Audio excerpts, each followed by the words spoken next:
풀줄기를 씹어먹으니 좋은 맛이 났다.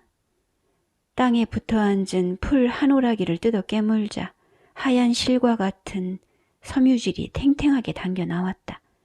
질경인가 보았다.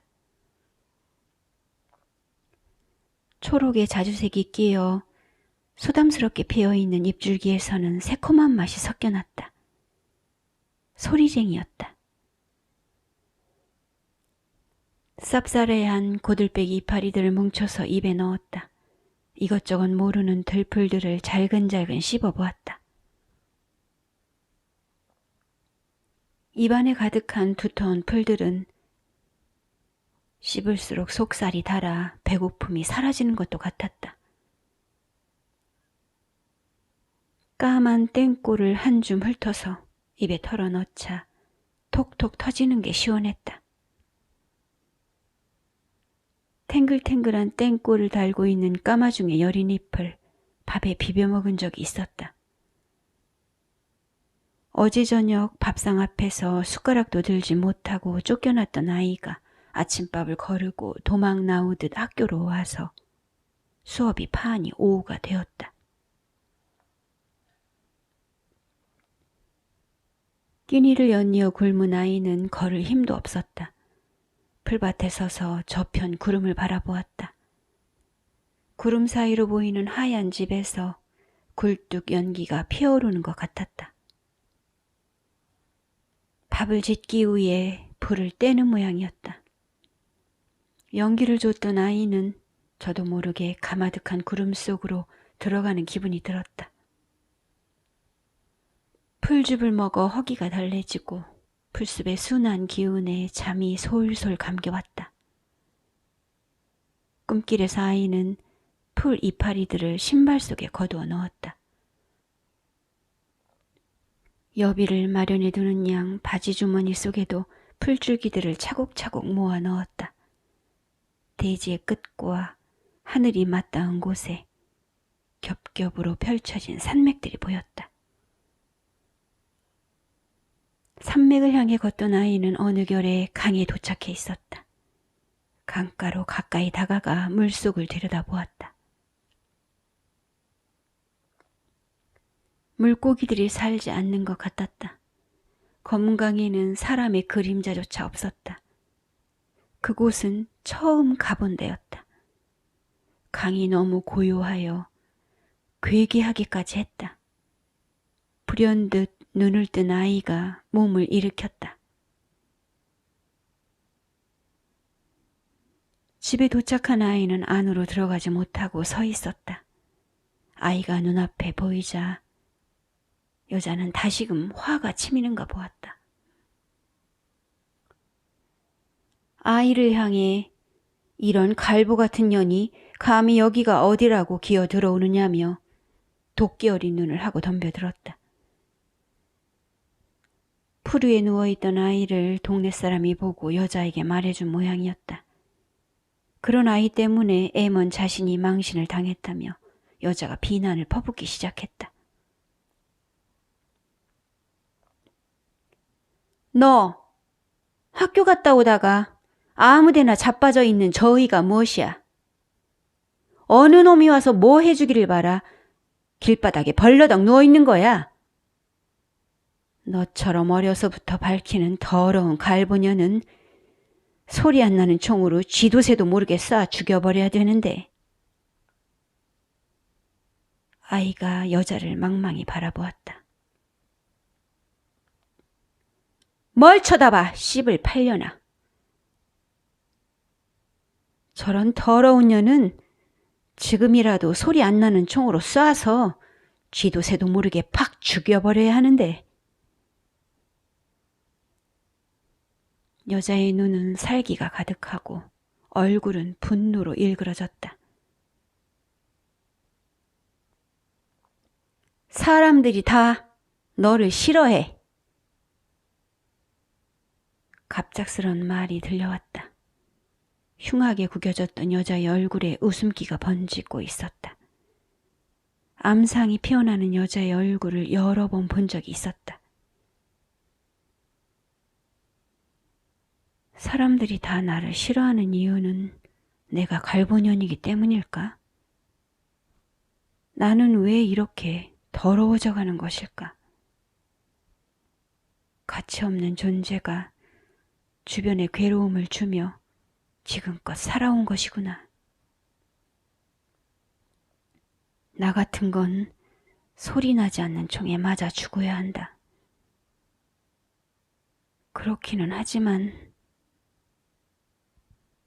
지금의 내 영혼은 아주 더러우니 새 영혼을 달라고 기도해 볼 수 있지 않은가? 깨끗한 새 영혼을 받게 된다면 지금과 같은 지옥 속에서 힘들게 살지 않아도 될까? 여자는 아이의 영혼을 갉아먹는 힘으로 자신의 삶을 이어가고 있었다.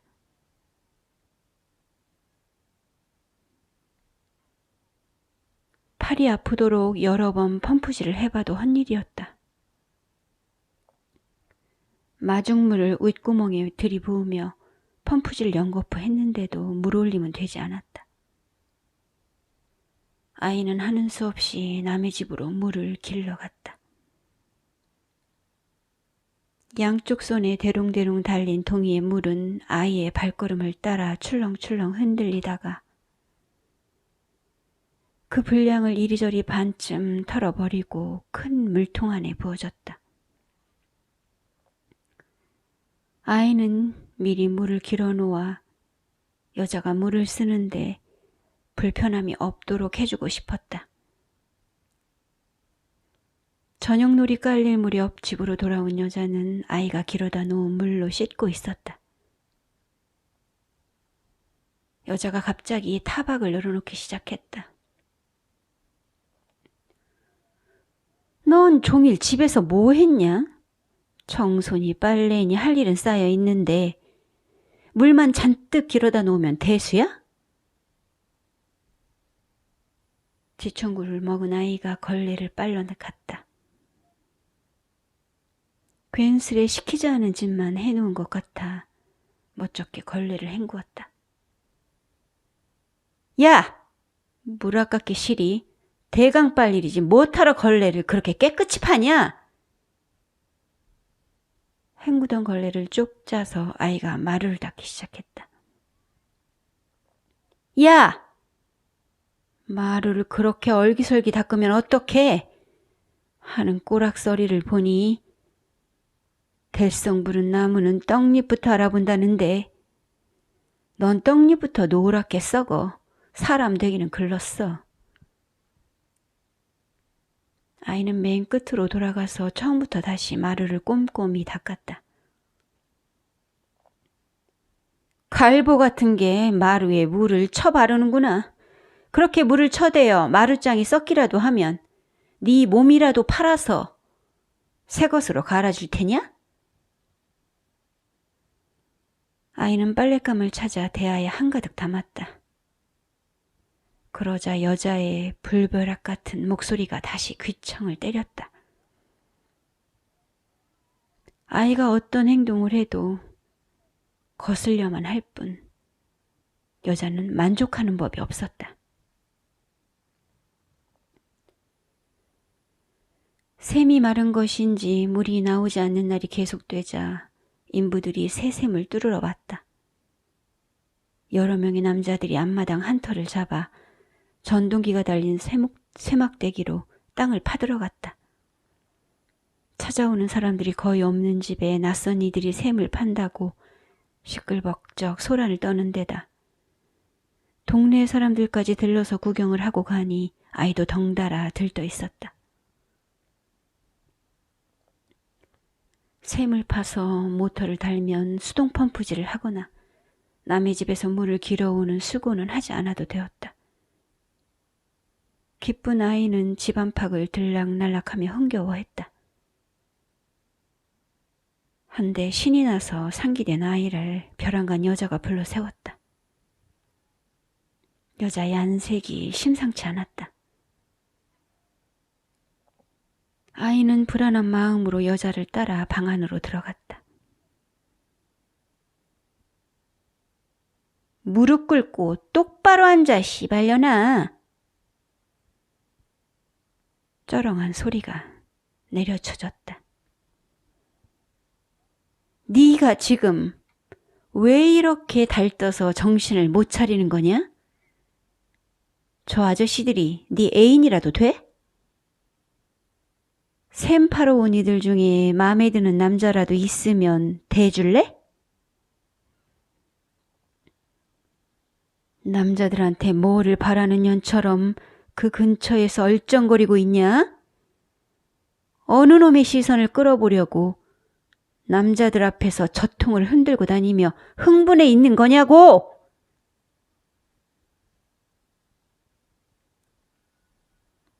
사람들이 북적거리니 기분이 좋아진 것뿐이었다. 그런데 여자는 아이가 성적인 것을 바라 남자의 시선을 끌어보려 한다는 얼토당토하는 말을 짓거리고 있었다. 훈육이 길어지자 아이가 고개를 푹 수그렸다. 시끄러운 전동기 소리를 듣고 이웃집 여자가 한참을 걸어서 샘 파는 집으로 왔다. 애가 물을 길러와서 샘터를 어지럽혀 놓을 일은 이제 없겠구나 생각하며 이웃집 여자는 샘 파는 집으로 들어갔다. 한데 귀를 긁어파는 소음만 들리지 집주인은 오간데 없었다. 안으로 들어가서 한동안 기웃거리던 이웃집 여자는 정신을 산란하게 하는 소음 가운데에도 방에서 흘러나온 주인 여자의 고함 소리를 들었다. 아이들이란 가만히 있다가도 누가 오면 더 까불며 돌아다니는 특유의 기질이 있었다. 한창 자라고 있는 아이를 칭찬해 줘도 삐뚤어지기 일쑤인데 아무것도 아닌 일을 가지고 여자가 아이를 꾸짖어 댔다. 평소에도 아이는 기가 죽어서 비실비실 돌아다녔다. 남편 없이 혼자 살림을 꾸려가느라 여자가 퍽 힘들 것이라는 생각이 들기는 했다. 그렇기는 하나 아이를 저리 대하면 종래에는 아이가 성치 못할 것이라는 예감이 들었다. 여자는 아이의 앞날에 대해 괴념치 않는 것 같았다.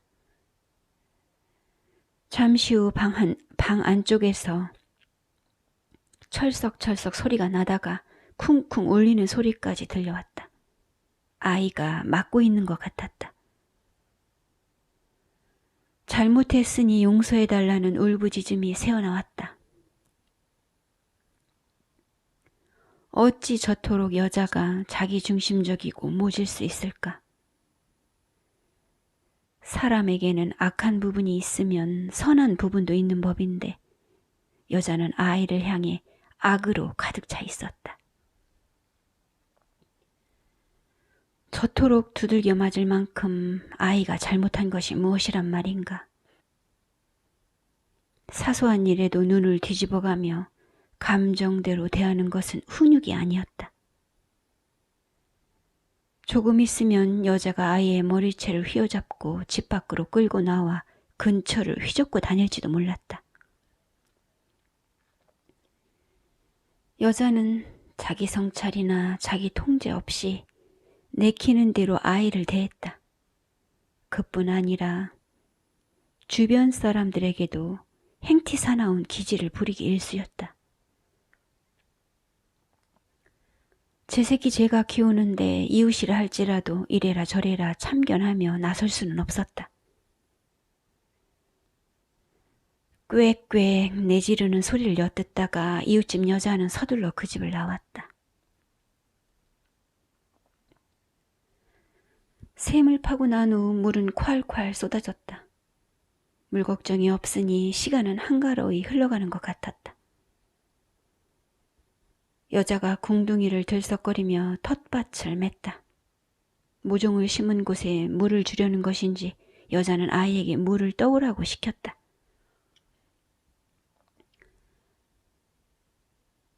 팔뚝이 떨어져 나갈 것 같은 아픔을 참고 아이가 두 팔 가득 물을 받쳐 가져왔다. 여자는 물그릇을 내려놓지 말고 그대로 들고 있으라고 지시했다. 물그릇을 받들어 기다리고 있던 아이가 무게를 견디지 못하고 물을 쏟아버렸다.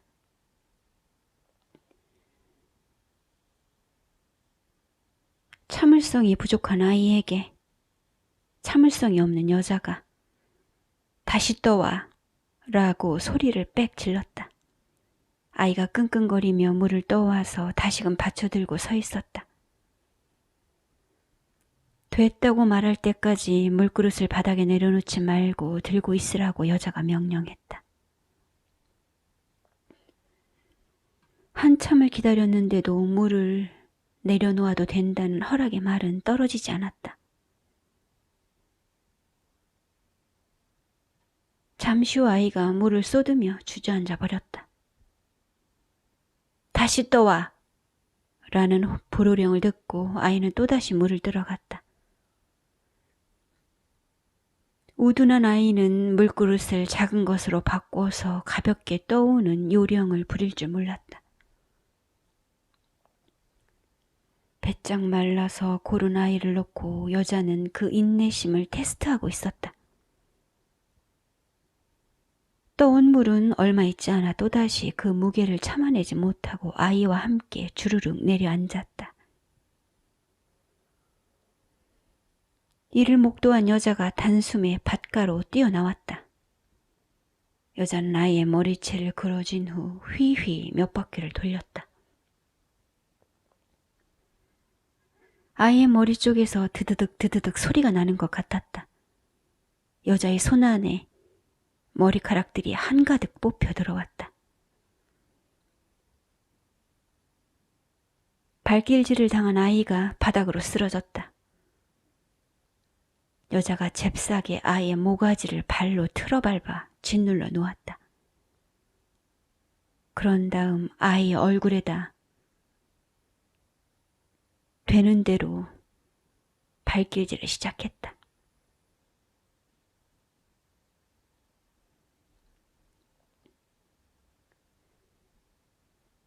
여자는 아이를 학교에 보내야 할지 보내지 말아야 할지 고민이었다. 시집을 올 때도 아이를 떼놓고 와야 할지 데리고 와야 할지 이러지도 저러지도 못했는데 고비마다 고심이었다. 일찍언이 아이를 어느 집에 식모로 보내든지 하다못해 보모라도 보내면 돈이 생길 것이었다. 한데 이빠른 말을 잘하는 동네의 여편네 하나가 아이가 학교에서 받아온 표창장을 운운하며 싹수 타령을 했다. 온 동네에 잘난 소리를 하고 다니는 여편네 때문에 일이 묘하게 되었다. 여자는 동네방네 다니며 남의 자식을 학교에 보내라 어째라 입방정을 떨어놓은 여편네를 찾아갔다. 여편네의 집마당에서 설왕설래하며 핏대를 올리다가 돌아왔다. 여자는 동네 사람들 앞에 보일 체면도 있고 해서 아이를 학교에 보내기는 해야 될 것이라고 생각했다. 문득 여자는 자신이 중학교에 입학했을 때를 떠올렸다. 양갈래로 머리를 따 늘어뜨리고 학교로 향했었다. 당시 으르렁거리며 달려나온 계모에게 머리채를 쥐어잡힌 여자는 동네의 들머리에서부터 집까지 질질 끌려갔다. 그 길로 여자는 학교를 그만두었다. 이어 여자의 기억은 국민학교 시절로 돌아가 있었다. 여자가 글짓기를 하면 담임선생은 그것을 미려하게 고쳤었다. 선생의 첨삭으로 여자가 낸 출품작이 상을 받았다. 남학생이 반장을 하던 시절에 남자애들을 제치고 여자가 반장에 임명되었다. 모든 아이들이 여자에게 굽실거렸다. 집안의 계모를 들이기 전까지 여자는 어린 시절을 그렇게 보냈다. 계모에게 순응하는 척했지만 계실 여자는 계모뿐 아니라 모든 사람들이 제 발 앞에 엎드려 설설 기어야 직성이 풀리는 부류였다. 시간이 흐를수록 여자의 이상한 자존감은 더욱 변질되어 갔다. 여자는 계모가 퍽 고꾸라져 죽는 꼴을 상상하며 집을 나왔다. 아이가 학교에 입학한 후 봄에 농작을 준비하던 여자가 동네 사람들 앞에서 목청을 높여 부모의 도리를 말했다. 세상에 10손가락 깨물어서 안 아픈 손가락 없고 생사를 찢어서라도 자식 새끼를 먹이고 입히며 가르치지 않는 부모가 없지요. 내가 여기로 제가해서 올 때에도 아이만큼은 잘 되라고 애써 데려온 자식이어요. 나만 생각했으면 내가 이런 데로 오지 않고 부잣집으로 가서 호강하며 살았지. 자식 달린 어미로서 있는 집으로 가면 아이가 위축될까봐 이런 못난 집을 골라서 온 것이지요. 저 윗말에 사는 경화는 스스로 학교에 가지 않겠다고 부모가 고생하니 제가 벌어서 생활이 보탬이 되겠다며 일을 찾아 도해주로 나간다는데도 나는 그런 것을 바라지 않고 나 힘든 것은 따지지도 않고 아이를 학교에 보냈지요. 여자의 말이 끝나자 듣고 있던 이들 중에 하나가 나서서 여자를 치하했다. 용연내가 대단한 각오를 했구먼. 동네 사람은 훗날 보답을 받을 거라는 말을 덧붙여 주었다. 중학생이 된 아이는 교복 자율화가 되어 평상복을 입었다.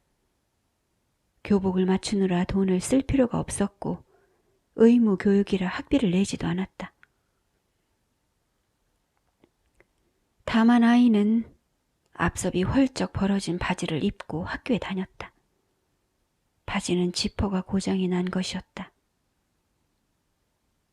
아이가 조금 긴 윗옷을 입어 바지의 앞섭을 가리기는 했으나 몸을 위쪽으로 움직일 때마다 앞섭이 벌어져 속옷이 보였다.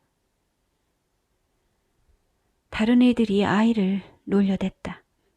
이웃 아이가 입다가 버린 면바지는 앞섭의 지퍼가 고장이 난 후 마루걸레로 쓰던 것이었다. 그것을 여자가 걷어다가 아이에게 주었다. 걸레로 썼기에 때가 속속들이 베어 찌든 바지를 아이가 오래 문질러 빨았다. 그런 다음 고장난 지퍼 부분을 꿰매어 입어보았다. 바지 속으로 엉덩이가 통과되지 않았다. 바지 앞섭에 지퍼를 댄 이유는 유연성을 주어 엉덩이가 바지 속을 원활하게 통과되도록 하기 위함이었다. 아이는 꿰맸던 부분을 다시 뜯어내어 지퍼가 벌어진 채로 바지를 입고 다닐 수밖에 없었다. 아이에게는 교과서도 없었다. 교과서를 사달라는 말을 감히 꺼내기가 어려웠다. 얼마쯤이 지나 아이가 어딘가를 찾아갔다. 그곳은 샛말의 낯선 집이었다. 얼굴만 본 적이 있는 정도의 서름한 윗사람에게 아이가 사정을 했다. 그는 한동안 스스러운 표정을 짓고 있다가 해묵은 교과서를 찾기 위해 좁은 다락방으로 올라갔다.